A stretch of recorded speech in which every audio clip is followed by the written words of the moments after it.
तो हेलो दोस्तों, आप सभी को मैं अपने इस चैनल में स्वागत करता हूं। और फिर से मैं एक वीडियो लेकर आया हूं जिसका पार्ट 2 है, जिससे टेस्ट रिलेटेड है। और हिस्ट्री जो कि यूपीएससी, बीपीएससी, आईएएस और सीएपीएफ एससी के बारे में पूछे गए क्वेश्चन है। ये सब प्री एग्ज़ाम में आते हैं और ये सारे के सारे क्वेश्चन पूछे गए हैं। इसलिए मैं फिर से एक बार आप लोगों के समक्ष लेकर आया हूँ, क्योंकि उस वीडियो का मेरा रिस्पॉन्स बहुत अच्छा था आप सभी का। इसलिए मैं फिर से दोबारा से आप लोगों को इस पर मैं वीडियो लेकर आया हूँ। तो जैसा कि मैं बताना चाहता हूँ, देखिए पहला क्वेश्चन है, वैधि सत्व पद्मणि का चित्र सर्वाधिक और प्रायः चित्रित चित्रकारी कहाँ है? एक मतलब कहाँ पर है, जो मतलब कहाँ है। तो वैदिक पद्माणी का चित्र सर्वाधिक और प्राय ये आप लोगों को अजंता में मिल जाएगा। कहाँ पर मिल जाएगा? अजंता में मिल जाएगा। और ये बदनामी में नहीं मिल पाएगा, क्योंकि ये बदामी इधर था, एलोवेरा बाग में, ये सब तो नहीं मिल पाएगा। दूसरा क्वेश्चन है और ये पूछा गया क्वेश्चन है आईएएस 2017 मतलब 2017 में। दूसरा क्वेश्चन है, किसको चालाकोलिथी के नाम से जाना जाता है? जिसको चिल्कोलिथी कहते हैं। चालाकोलिथी मतलब किस युग को हम चालाकोलिथी के नाम से जानते हैं? तो पूरा पाषाण काल को तो हम चालाकोलिथी नहीं कह सकते, क्योंकि इसमें ये पत्थर मिले थे, तो पत्थर को तो इसको स्टेनलिथी से कुछ नाम है। नवपाषाण काल, ये तो नवपाषाण काल में मतलब इधर आ जाएगा। नवपाषाण काल को तो हम लोग नए युग या उत्तरापाषाण काल कह सकते हैं, लेकिन इसको नहीं जानेंगे। ताम्र मतलब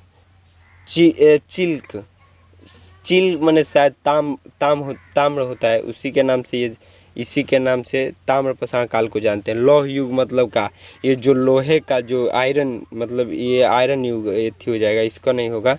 इसका क्वेश्चन आंसर कौन सा होगा? ताम्रपाषाण काल। तो ये भी क्वेश्चन पूछा गया है बीपीएससी 2000 में, 2000 में पूछा गया क्वेश्चन है, जो कि बीपीएससी में पूछा गया क्वेश्चन है। तीसरा क्वेश्चन है, देखिए तीसरा क्वेश्चन है, सांस्कृतिक व्याकरण अष्टध्यायी के लेखक किसे कहा जाता है? ये जो किताब लिखी गई है अष्टध्यायी, ये मगध वंश में लिखी गई थी। मगध वंश मतलब मगध काल में सब आए थे राजा ओजा। तो ये सातवाहन के समय शायद लिखी गई थी। ये सातवाहन शक शासक। तो सातवाहन में पाणि ने लिखा है। किसने लिखा है? पाणि ने लिखा है। पतंजलि तो ये बाण भट्ट लिखे हैं, तो ये ब्रजभट्ट, तो ये पाणि ने लिखा है। और ये किस समय लिखा गया है? तो ये मगध वंश के काल में लिखा गया। मगध वंश में लगभग ये 7 वंश राज किए हैं। इसके बारे में मैं आप लोगों को नहीं बताया हूँ, इसके बारे में मैं आगे बताऊँगा। और चलिए चलते हैं चौथे क्वेश्चन की ओर।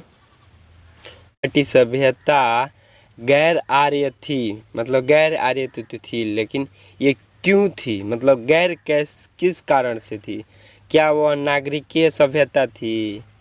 ये भी मैंने आप लोग बताए हैं। उसकी अपनी लिपि थी, उसकी खेतिहार अर्थव्यवस्था थी, उसका विस्तार नर्मदा घाटी तक था। तो इसमें से केवल एक होगा जो कि सही होगा। तो इसमें से जो उसकी अपनी लिपि थी, नहीं थी इसकी लिपि। खेतिहार था, अर्थव्यवस्था वैसे कुछ अर्थव्यवस्था नहीं थी, उसका विस्तार नर्मदा नदी घाटी तक था। तो ये जो आर्य समाज थे, ये आर्य समाज नर्मदा घाटी तक हो सकते हैं, लेकिन ये भी नहीं होगा, क्योंकि उसकी वो जो सभ्यता थी, आर्य सभ्यता, वो कैसी सभ्यता थी? नागरिकीय सभ्यता थी। तो इसका क्वेश्चन कौन सा सही हो जाएगा? नागरिकीय सभ्यता।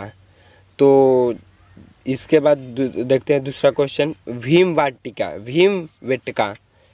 हम कहते हैं, ये किस लिए प्रसिद्ध थी? तो भीमवाटिका आप लोगों को बताएं कि मध्य प्रदेश में है। तो ये भीमवाटिका आप लोग पढ़ा चुके हैं कि किस लिए प्रसिद्ध थी। खनिज के लिए। बौद्ध प्रतिमा तो इधर मिले हैं, या सांची स्तूप इधर तमिलनाडु में मिले हैं, सांची स्तूप। सोन नदी का उद्गम स्थल है। नहीं यार, सोन नदी का उद्गम स्थल यहाँ पर है, झारखंड में, झारखंड के पास है। इधर धनबाद की साइड में है, दुमका में शायद इधर ही है। तो ये गुफाओं के लिए शैल चित्र था, गुफाओं के लिए शैल चित्र था, जो कि UPPSC Uttar Pradesh public service commission 2016 में पूछा गया क्वेश्चन है। ठीक है, और देखते हैं अगला क्वेश्चन, जो कि ये भी यूपीपीएससी 2016 में प्री एग्जाम में पूछा गया है। एक ही कब्र में 3 मानव कंकाल मिले हैं, किस समय मिले थे? तो मतलब एक ही कब्र में 3 मानव कंकाल मिल रहे हैं, मतलब इसका समझ रहे हैं। सराय नहाराय से नहीं, दमदमा से नहीं, महदहा से नहीं, लंघनाज से ये भी नहीं हो सकता। इसमें महदहा और दमदमा से में से एक होगा, क्योंकि महदहा जो कि उत्तर प्रदेश में बताए थे 2 है, यहीं पर दोनों में लाश मिले थे। लेकिन महदहा में शायद लाश की थी मिली थी।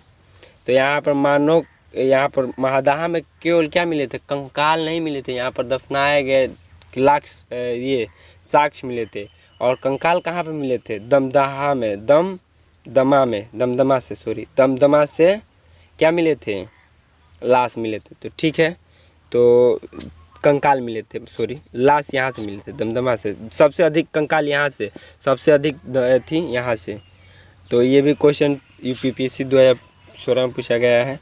और आशा करता हूँ कि मेरी ये जानकारी आप लोगों को अच्छी लगी होगी, और अगर अच्छी लगी होगी तो मेरे चैनल को सब्सक्राइब और लाइक करके जाइएगा।